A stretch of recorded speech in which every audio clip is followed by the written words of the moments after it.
Most people don't fail because they're lazy. They fail because their brain has been trained to escape. Escape discomfort, escape effort, escape responsibility. Every time something feels hard, the brain quietly reaches for the easiest exit. The snooze button, the phone, the snack, the excuse. And after enough repetitions, that escape becomes automatic. You wake up with a plan, but by noon, the day had already slipped away.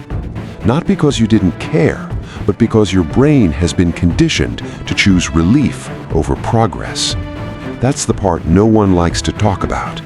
Success isn't just about goals, it's about retraining the brain that keeps pulling you away from them. That's what this channel, Discipline Wins, is built on. Not hype, not empty motivation, just the belief that discipline is something you train the same way you train a muscle. And if that idea resonates with you, subscribe, because this channel is for people who are done blaming circumstances and ready to work on themselves. Here's the uncomfortable truth most people discover too late. Your brain doesn't naturally choose what's good for your future. It chooses what feels easiest right now. That's why the alarm rings at 6 a.m. and your brain whispers 10 more minutes. And suddenly it's 7:30. You rush out the door, you skip the workout you promised yourself yesterday. Not because you're incapable, but because your brain is following a habit loop it already knows.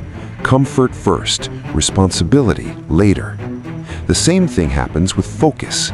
You sit down to work. Within minutes, your hand reaches for your phone. You tell yourself it'll just be a quick scroll. TikTok, Instagram, one video, then another. An hour disappears. And the strange part is, you don't even feel good afterward. Just tired, a little guilty, a little behind. This isn't a motivation problem, it's a training problem.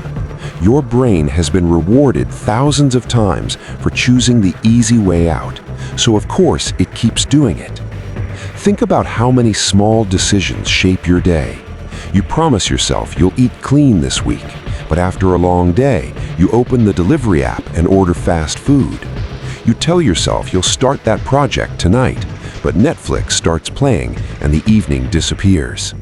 You say you'll call someone and have the difficult conversation you've been avoiding, but tomorrow feels easier, so you postpone it. These aren't huge life decisions, they're tiny moments. But those tiny moments quietly build your identity. Not the identity you talk about, the identity you actually live. That realization hit me hard a few years ago. I used to believe I just needed the right burst of motivation, a powerful video, a fresh goal, a new plan. And for a while it worked. 2 weeks of perfect discipline, early mornings, workouts, healthy food. Then, slowly, things slipped.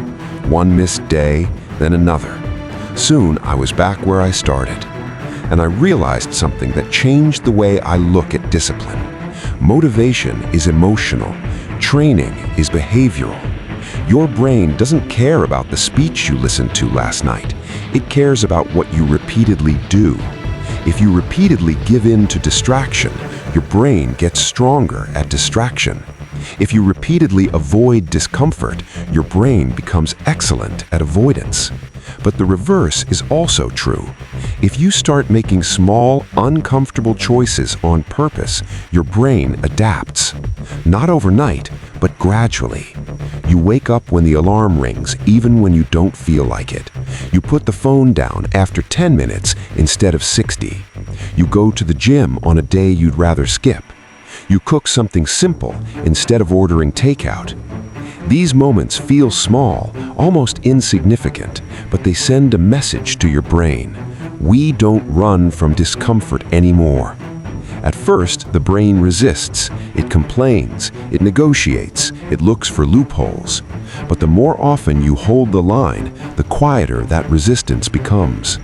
Eventually, something shifts. You stop debating every decision. Discipline becomes the default.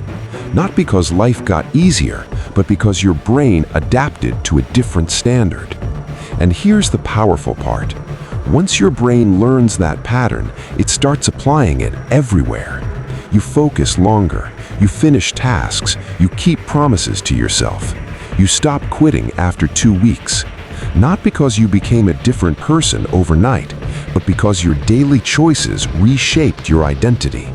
You're no longer someone who tries when they feel like it. You're someone who shows up, even when it's boring, even when it's uncomfortable, even when nobody's watching. And that identity changes everything. Your life rarely changes in dramatic moments. It changes in quiet ones. The moment you get out of bed instead of hitting snooze. The moment you close the app instead of scrolling.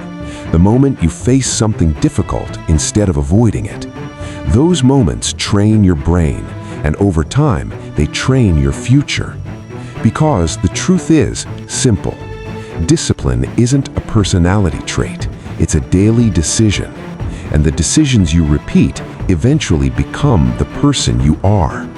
Your habits train your brain shapes your actions, and your actions quietly build your destiny.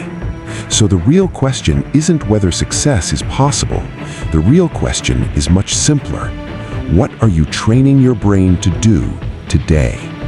Because discipline is a daily choice, and ownership is what shapes your destiny.